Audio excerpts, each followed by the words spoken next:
નમસ્કાર વિદ્યાર્થી મિત્રો, કેમ છો? મજામાં?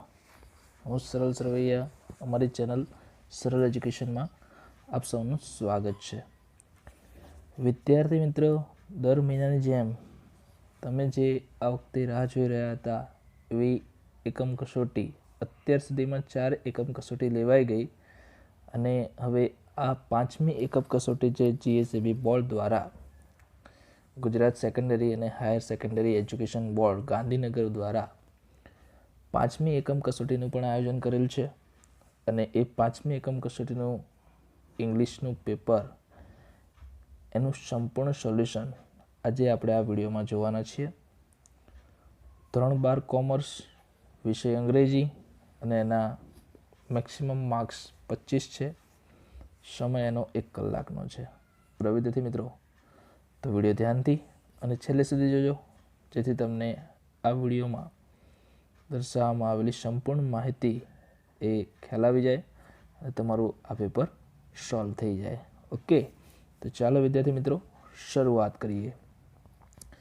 શરૂઆત કરતાં પહેલાં અહીંયા આપણને કેટલીક માહિતી આપેલી છે, કેટલીક સૂચના આપેલી છે. તો પહેલા નંબરની સૂચના આપણે જોઈએ તો કે there are total 19 questions in this unit test paper. તો આ યુનિટ ટેસ્ટ પેપરમાં કુલ 19 પ્રશ્નો આપેલા છે.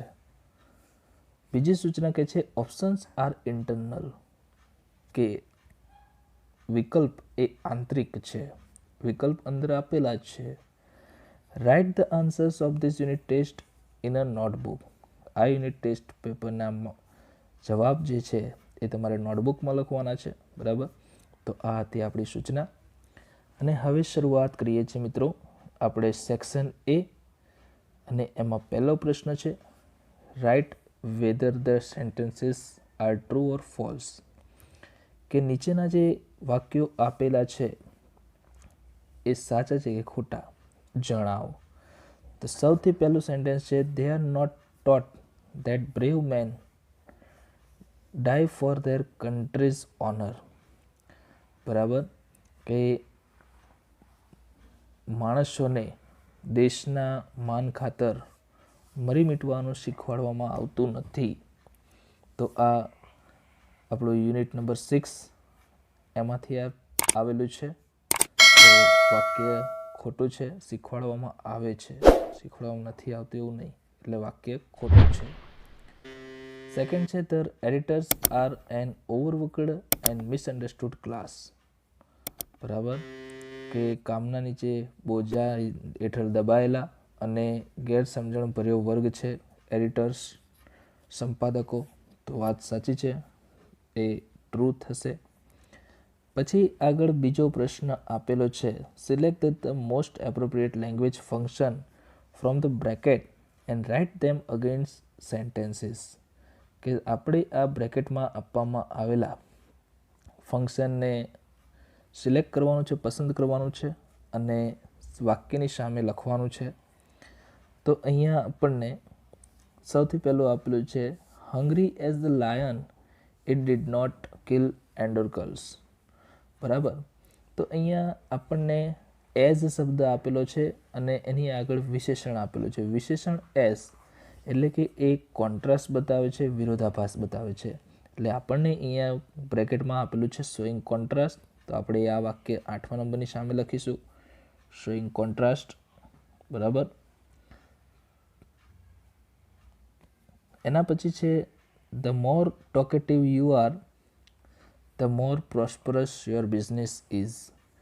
તો અહીંયા બે વાક્યો ડિગ્રીના આપેલા છે, મોર ટોકેટિવ અને મોર પ્રોસ્પરસ.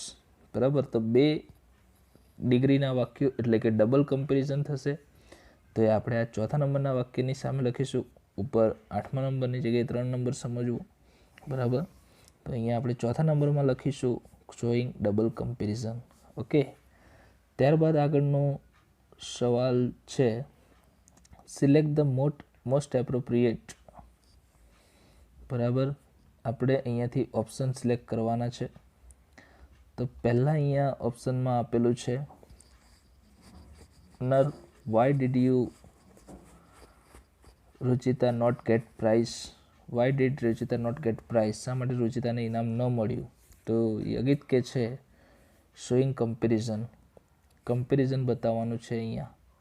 તો અહીંયા આપણને જવાબ જો B Nikita's performance was better than hers, બરાબર. તો અહીંયા આપણને બી જવાબ જે સાચો છે, બરાબર. નેક્સ્ટ છે Piyusha says how does your mother behave in the class, monitor behave in the class. તો વેદાંશી સેઝ શોઈંગ સપોઝિશન્સ કહેવાનું છે આપણે. તો અહીંયા આપણને બી ઓપ્શન સાચો આપેલો છે. He behaves as if he were my class teacher, બરાબર. તો બી ઓપ્શન અહીંયા સાચો બનશે. ત્યારબાદ અહીંયા આપણને આગળનો ક્વેશ્ચન આપેલો છે. એમાં જોઈએ તો select and write the most appropriate question two gate underline words or phrase as their answer.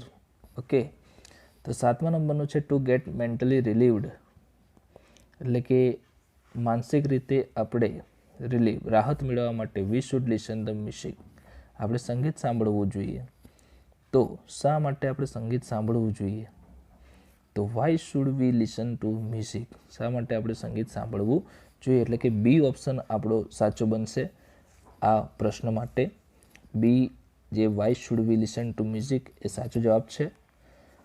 Next છે Helen advises the workers to avoid being foolish. શું બનવાનું અવગણવાનું કહે છે? તો બિંગ ફુલિશ. તો એના માટે સી ઓપ્શન સાચો આવશે. What does Helen advise the workers? Okay, તો સી ઓપ્શન અહીંયા સાચો છે 8મા નંબર માટે. નેક્સ્ટ હવે આગળ જોઈએ તો સેક્શન બી છે. સેક્શન બીમાં આપણને પેરેગ્રાફ ઉપરથી ક્વેશ્ચન આન્સર આપેલા છે. સૂચના છે read the extract and answer the question. તમને પેરેગ્રાફ આપેલો છે, એના ઉપરથી નીચેના પ્રશ્નના જવાબ આપવાના છે. તો અહીંયા આપણને કીધું છે when can we call free, સ્વતંત્ર ક્યારે કહેવાયશું, બરાબર. તો આનો જવાબ આપણને પહેલી લાઈનમાં જ આપેલો છે. તો પહેલા પ્રશ્નમાંથી આપણે આટલું બનાવી દેવાનું છે. વીથી શરૂઆત કરશું, વી કેન કોલ ફ્રી, બરાબર. પહેલાં આટલું બનાવી દેવાનું છે. પછી વેન લગાડવાનું છે કે જ્યારે.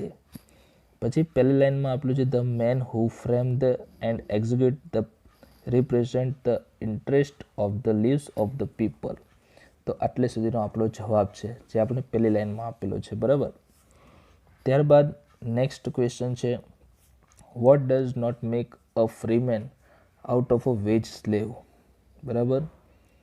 શું છે એવું જે વેજ સ્લેવમાંથી મુક્ત નથી કરતું?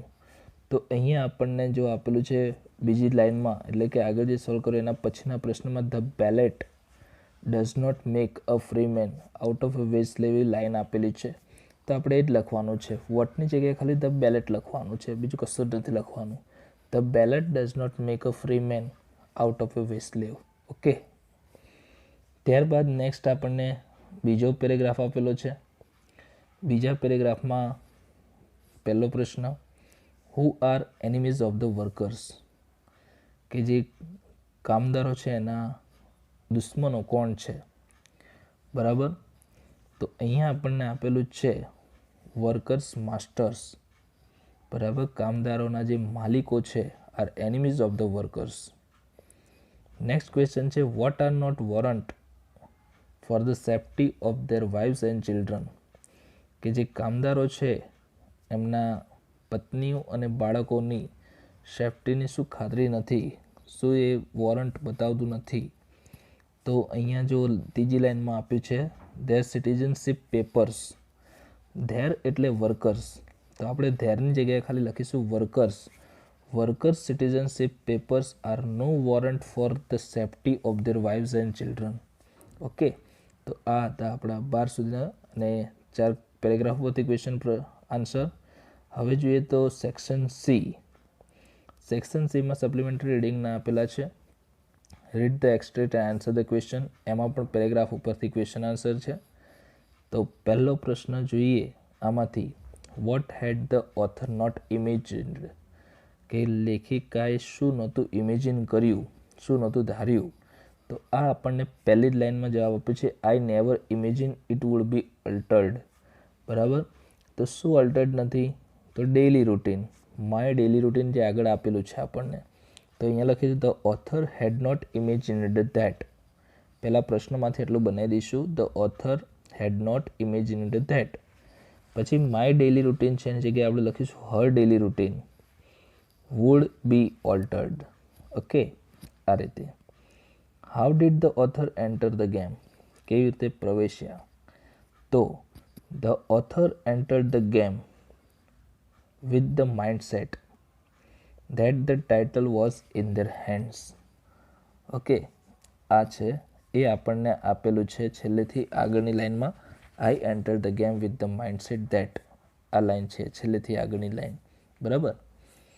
15મા નંબરનો ક્વેશ્ચન છે what effort was done by author's team. બરાબર, ઓથરની ટીમ દ્વારા કયા કયા પ્રયત્ન કરવામાં આવ્યા? તો એમાં લખીશું આપણે the author's team had been under vigorous physical training for the past 4 years in anticipation of that day. બરાબર, પાસ્ટ 4 years, તો જે આપણને છેલ્લેથી ત્રીજી લાઈનમાં અને ઉપરથી ચોથી લાઈનમાં આપેલું છે એ જ જોઈશું આપણે. My team had been under vigour physical training, તો એ લાઈનમાં આપણે લખીશું. ઓકે, ત્યાર પછી નેક્સ્ટ આપણને પેરેગ્રાફ આપેલો છે, એમાં 2 ક્વેશ્ચન આન્સર છે. તો એમાં જોઈએ તો what did the princess know, princess શું જાણતી હતી? તે આપણને છેલ્લી લાઈનમાં આપેલું છે the princess knew which door, એ ત્યાંથી લખીશું the princess knew that which door concealed the tiger and which one concealed the beautiful. બરાબર, આ રીતે. અને 17મા નંબરનો પ્રશ્ન છે why did the king become angry, કે રાજા ગુસ્સે શા માટે થઈ ગયો? તો એ આપણને જવાબ આપ્યો છે પહેલી લાઈનમાં. ઓકે, તો એમાં લખીશું the king became angry because he found that her daughter had fallen in love with poor young soldier in his army. Okay, તો આ આપણને આટલો જવાબ આપેલો છે. ત્યારબાદ સેક્શન ડી, તો સેક્શન ડીમાં ડુ એઝ ડિરેક્ટેડ. પહેલો આપણને એક પ્રશ્ન આપેલો છે ડુ એઝ ડિરેક્ટેડ, સૂચના પ્રમાણે કામ કરો. તો સૂચના પ્રમાણેમાં અહીંયા જે આપણે પેરેગ્રાફ આપેલો છે એમાં લખ્યું છે start like this the robots obeyed, અને પેરેગ્રાફમાં ઓબે છે, ઓબેનું કરવાનું છે ઓબેડ, ધેટ મીન્સ પ્રેઝન્ટ ટેન્સનું કરવાનું છે પાસ્ટ ટેન્સ. બરાબર, તો પહેલાં છે ઓબે, ધ રોબોટ્સ ઓબે, તો એનું કરીશું આપણે ઓબેડ ધેર માસ્ટર્સ. પછી છે દે ડુ નોટ, તો ડુનું કરીશું આપણે ડીડ, તો they did not question his order. The masters give rewards, gives છે તો એનું આપણે કરી દઈશું gave rewards to his robots. And અહીંયા મેક્સ આપેલું છે, આપણે એનું કરી દઈશું મેડ હેપી. હી નેવર ડિસઅપોઇન્ટ્સ ધેમ, ડિસઅપોઇન્ટ્સ આપેલું છે, આપણે એનું ડિસઅપોઇન્ટેડ કરી દઈશું. ઓકે, તો આ આપણો થઈ ગયો પ્રેઝન્ટ ટેન્સમાંથી પાસ્ટ ટેન્સમાં પેરેગ્રાફ. ત્યારબાદ આપણને અહીંયા સૂચના આપેલી છે કે અશોક શર્મા ફ્રોમ સીટેલ Shahi flat Shahibaug Ahmedabad writes an application for the post of an accountant in blue band company SG road Ahmedabad. Draft an application on his behalf. તો અહીંયા આપણને જે સૂચના આપેલી છે એ એપ્લિકેશનની છે, અહીંયા આપણે એપ્લિકેશન લખવાની છે. બરાબર, તો મિત્રો અહીંયા આખી એપ્લિકેશન સોલ્વ કરેલી જ છે, એ શાંતિથી વાંચીને કમ્પ્લીટ લખી નાખજો. આખી એપ્લિકેશન અહીંયા સોલ્વ કરેલી છે, સંપૂર્ણ એપ્લિકેશન આપેલી છે, તો ધ્યાનથી એને જોઈને સોલ્વ કરી દેજો. બરાબર, ત્યારબાદ છેલ્લો પ્રશ્ન આપેલો છે you are going deliver a speech on your own thoughts on love is more powerful than hatred, કે તમારે શબ્દમાં તમારે એક સ્પીચ આપવાની છે અને સ્પીચનો ટોપિક છે કે પ્રેમ એ નફરત કરતાં વધારે તાકાતવર છે. ઇન યોર સ્કૂલ એસેમ્બલી, તમારે સ્કૂલમાં આપવાની છે. Draft speech using the given points in about 100 words. બરાબર, હવે અહીંયા આપણને જે સ્પીચ આપેલી છે એ અહીંયા કમ્પ્લીટ સોલ્વ કરેલી જ છે. તો મિત્રો ધ્યાનથી આને પણ જોઈ લેજો. તમને બંને ઓરમાં આપેલું છે, કાં તો તમે એપ્લિકેશન લખો કાં તો સ્પીચ લખો. બરાબર વિદ્યાર્થી મિત્રો, આખી કમ્પ્લીટ સોલ્વ કરેલી છે. શાંતિથી ધ્યાનપૂર્વક જોવાની, વાંચવાની, અને પછી જે તમારી ઈચ્છા હોય જે એપ્લિકેશન લખો તો એપ્લિકેશન અને સ્પીચ લખવી તો સ્પીચ. ઓકે, આ રીતે તમારે લખવાની છે. તો વિદ્યાર્થી મિત્રો, આ હતો આપણો પેપર સોલ્યુશન એકમ કસોટી 5 ડિસેમ્બર મહિનામાં, એટલે કે આ મહિનામાં લેવાય છે તે. તો 5મી એકમ કસોટીનું આપણે સંપૂર્ણ પેપર સોલ્યુશન જોયું.